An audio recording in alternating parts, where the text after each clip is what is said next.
आज के क्लास में हम लोग क्लास 10th का सब्जेक्ट इतिहास में एक नया चैप्टर शुरू करने वाले हैं जिसका नाम है शहरीकरण एवं शहरी जीवन।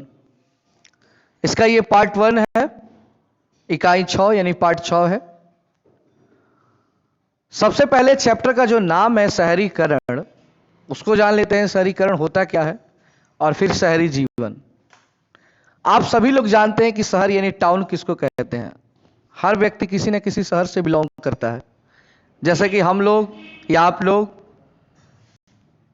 गोपालगंज जिले से बिलोंग करते हैं, मतलब गोपालगंज जिला हमारा शहर पड़ता है। उसी तरह आप लोग जहां के भी होंगे, आप किसी न किसी शहर के होंगे, किसी न किसी जिला से होंगे। हर व्यक्ति का जिला ही उसका शहर होता है। शहरीकरण, शहरीकरण का अर्थ हुआ शहर बनने की प्रक्रिया। शुरुआत में शहर नहीं थे, गांव थे। केवल क्या थे? गांव थे। बाद में कोई गांव जहां पर दुकानें खुलने लगी, जहां पर अस्पताल खुलने लगे, जहां पर जीवन की हर एक सुविधा की व्यवस्था एक ही जगह पे होने लगी।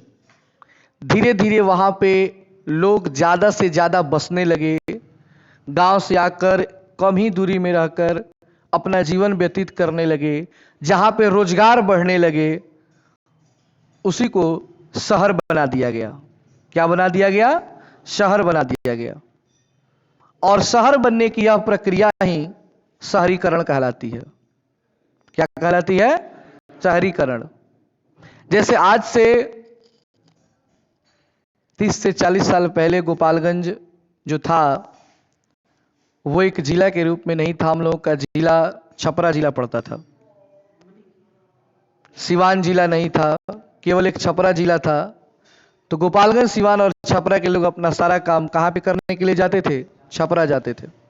बाद में सिवान में हर चीज की व्यवस्था हो गई, गोपालगंज में व्यवस्थाएं होने लगी, तो गोपालगंज, सिवान और छपरा 3 जिला बन गए और सबको उनकी आबादी के अनुसार बांट दिया गया। और आज हम लोग अपने जिला का नाम क्या लिखते हैं? गोपालगंज जिला लिखते हैं। तो आपसे अगर कोई पूछे शहरीकरण क्या है, तो आप कहेंगे शहर बनने की प्रक्रिया को ही क्या कहते हैं? शहरीकरण कहते हैं। और शहरी जीवन, तो शहर में रहकर जो हम जीवन जीते हैं, हमारा दिनचर्या जो होता है, वही क्या कहलाता है? शहरी जीवन होता है। यानी कि इस चैप्टर में हम शहर के बारे में पढ़ेंगे, कैसे गांव से शहर बना, वहां पे क्या क्या व्यवस्थाएं हैं, गांव और शहर में क्या अंतर है। इन सारे चीजों का वर्णन हम लोग इस पाठ में करने वाले हैं। तो चलिए इसको शुरू करते हैं और आगे बढ़ते हैं। शहरीकरण का अर्थ है किसी गांव का शहर या कस्बे के रूप में विकसित होने की प्रक्रिया। मैंने बोला ना, पहला ही लाइन है कि शहरीकरण का अर्थ होता है कि जब कोई गांव शहर या कस्बा में बदल जाए। शहर को ही क्या कहा जाता है? कस्बा कहा जाता है। तो जब कोई गांव शहर या कस्बे के रूप में विकसित हो जाए, बदल जाए, तो इस प्रक्रिया को हम लोग क्या कहते हैं? शहरीकरण कहते हैं। गांव और शहर के बीच काफी भिन्नताएं हैं। जैसे हम लोग किसी न किसी गांव से आते हैं ना जी, और शहर और गांव में अंतर होता है कि नहीं होता है? भिन्नता मतलब होता है अंतर। भिन्नता मतलब क्या होता है? अंतर। गांव और शहर में बहुत सारी भिन्नताएं होती हैं, बहुत सारे अंतर होते हैं। गांव की आबादी कम होती है, नगर की ज्यादा। नगर यानी शहर, बड़े शहर को क्या कहता है? नगर कहा जाता है। तो शहरों में ज्यादा लोग रहते हैं, लेकिन गांव में कम लोग रहते हैं। लेकिन आप कहेंगे गांव में लोग ज्यादा रहते हैं, ये भी बात सही है। लेकिन किस हिसाब से? जिला के आधार पर अगर गांव में देखा जाए, जैसे कहने का अर्थ है कि आपके जिला के अंदर मान लीजिए 4 से 5 हजार गांव आते हैं। सभी जनसंख्या को जोड़ दीजिए, केवल आपके जिला का जनसंख्या जोड़ेंगे तो आपकी जनसंख्या ज्यादा हो जाएगी। लेकिन बात किया जाए केवल एक गांव और एक शहर की तुलना में, तो गांव में लोग कम रहते हैं, शहर में ज्यादा रहते हैं घनत्व के आधार पर। जैसे गांव में घर क्या होता है? कुछ कुछ दूरी पर होता है। लोगों का घर एक दूसरे के ऊपर चढ़ा नहीं होता है। लेकिन शहरों में क्या होता है? देखें ना आप लोग, एक आदमी का दीवार दूसरे आदमी से सटा रहता है। आपको थोड़ा सा भी जगह कहीं नहीं मिलेगा कि जिस तरह गांव में लोग दुआर, पिछुआर, ये सब रखते हैं ना, वो सब आपको देखने को नहीं मिलेगा। जितना जमीन है सब में घर बन जाएगा। जितना जमीन है सब में क्या बन जाता है? घर बन जाता है। खाली जगह आपको दिखने को नहीं मिलेगा। कारण यह है कि गांव में हम लोग द्वार रखते हैं, पीछे का रखते हैं, लेकिन शहर में लोग सोचते हैं कि अगर आगे जमीन खाली छोड़ेंगे तो उससे कोई फायदा है नहीं, पीछे कोई जगह छोड़ेंगे तो कोई फायदा नहीं, अगर उसमें हम घर बनवा देते हैं तो किसी को भाड़े पर दे सकते हैं तो कुछ पैसा आ जाएगा। गांव में कितना हो घर बनवा दीजिए, कोई भाड़ा में थोड़े नहीं लेगा। कोई भाड़ा पर लेगा जी? गांव का घर नहीं ले सकता है। गांव में खेती और पशुपालन मुख्य आजीविका है। गांव में लोग मुख्य रूप से क्या करते हैं? या तो पशुपालन करते हैं, मतलब गाय भैंस पालते हैं, या खेती करते हैं। शहर में व्यापार और उत्पादन। लेकिन आप शहर में चले जाइए तो वहाँ पे क्या होता है? बिजनेस होता है, नए नए सामान बनते हैं, उत्पादन होता है नई नई वस्तुओं का। गांव में प्राकृतिक वातावरण स्वच्छ है। गांव का जो वातावरण है वो क्या होता है? स्वच्छ साफ सुथरा होता है। लेकिन शहर में क्या होता है? प्रदूषित होता है। प्रदूषित आप लोग समझ रहे हैं, मतलब गंदा होता है। शहर में धुआं धक्कड़ हल्ला ये सारा चीज पड़ा होता है। गांव में इतना हल्ला, गांव में इतनी धूल, गांव में ये कचड़े नहीं होते हैं। ठीक है ना? शिक्षा, यातायात, स्वास्थ्य सुविधाएं। शिक्षा मतलब पढ़ाई लिखाई के लिए स्कूल, यातायात मतलब एक जगह से दूसरे जगह तक जाने के लिए गाड़ियां, और स्वास्थ्य सुविधाएं। स्वास्थ्य सुविधाएं यानी कि अस्पताल आदि में शहर अधिक उन्नत अवस्था में होती है। अगर इस मामले में देखा जाए तो शहर में ये सब चीज़ जल्दी मिल जाता है। जैसे कि बढ़िया स्कूल आपको चाहिए, चाहे आपको मान लीजिए कहीं जाना है तो गाड़ी तुरंत मिल जाएगा, आपका तबीयत खराब है तुरंत हॉस्पिटल आप चले जाएंगे। लेकिन गांव में ये सारी सुविधाएं नहीं होती है।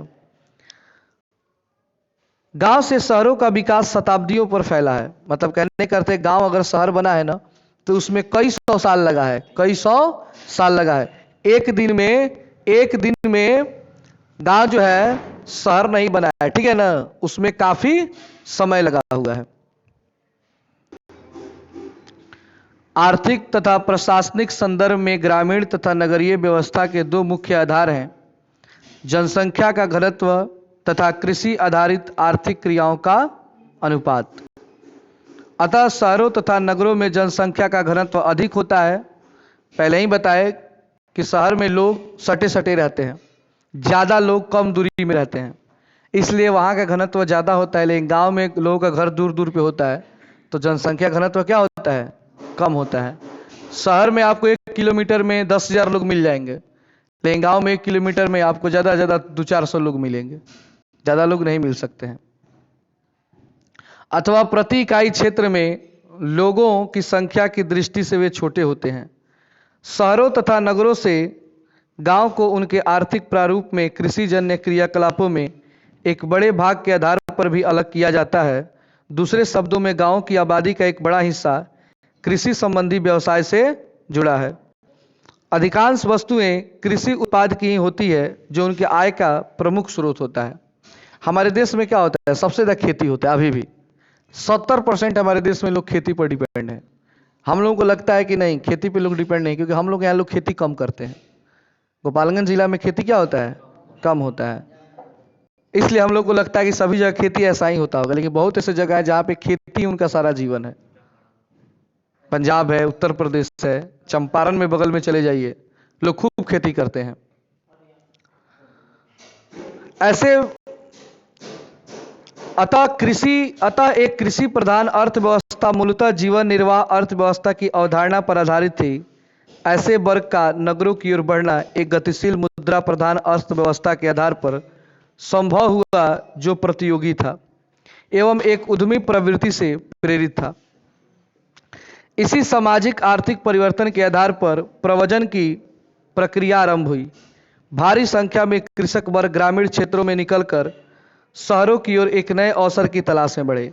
अब गांव के लोग सोचे कि कंपनी कारखाने शहरों में बन रहे हैं तो चलो खेती छोड़ो और चलो बाहर कमाने। जैसा कि हम लोग सोचते हैं ना, इसमें से पूछा जाए कितना लोग खेती करे, कितना लोग बाहर जाए कमाने, तो ज़्यादा लोग इसमें हाथ उठाएंगे कि हम कहाँ जाएंगे?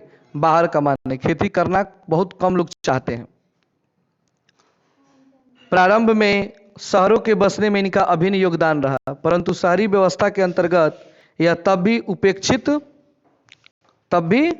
उपेक्षित वर्ग रहे जिसने सामाजिक भेदभाव की भावना को बनाए रखा। इस दिशा में बढ़ते हुए आधुनिक शहरों का विकास हुआ, जिसमें शहरी जीवन की ओर रुझान बढ़ा। यह ऐसी प्रक्रिया है जहां क्रमशः नगरीय जनसंख्या का बड़े से बड़ा हिस्सा ग्रामीण क्षेत्रों की अपेक्षा शहरों में बसने लगा।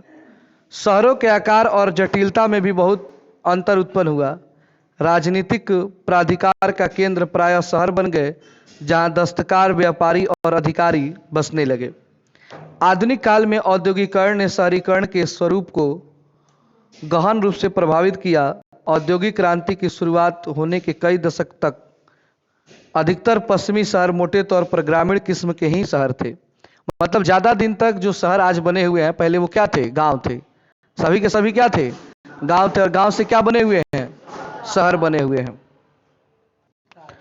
शहरों के विकास क्रम की ओर दृष्टि डाली जाए तब उसके विकास की प्रक्रिया को कस्बों के रूप में प्रारंभ होते हुए देखा जा सकता है, जहां कस्बों में शिल्पकार आप लोग समझते हैं, जो दीवालों पे चित्र नहीं बनाते हैं, चाहे डिजाइन बनाते हैं, मूर्ति उर्ति बनाते हैं, उनको क्या कहा जाता है? शिल्पकार कहते हैं। व्यापारी यानी कि बिजनेसमैन, प्रशासन यानी कि एसपीडीएम समझते हैं ना, और शासक रहते थे। कस्बों का ग्रामीण जीवन पर प्रभाव था, जिसे यह करो और अधिशेष की प्राप्ति के आधार पर स्वयं को मजबूत करते थे। अधिकांश कस्बों और शहरों की किलाबंदी की जाती थी, जो ग्रामीण क्षेत्रों से इनकी पृथकता को चिन्हित करती थी। तो आज के लिए इतना ही, बाकी टॉपिक हम लोग कल पढ़ेंगे।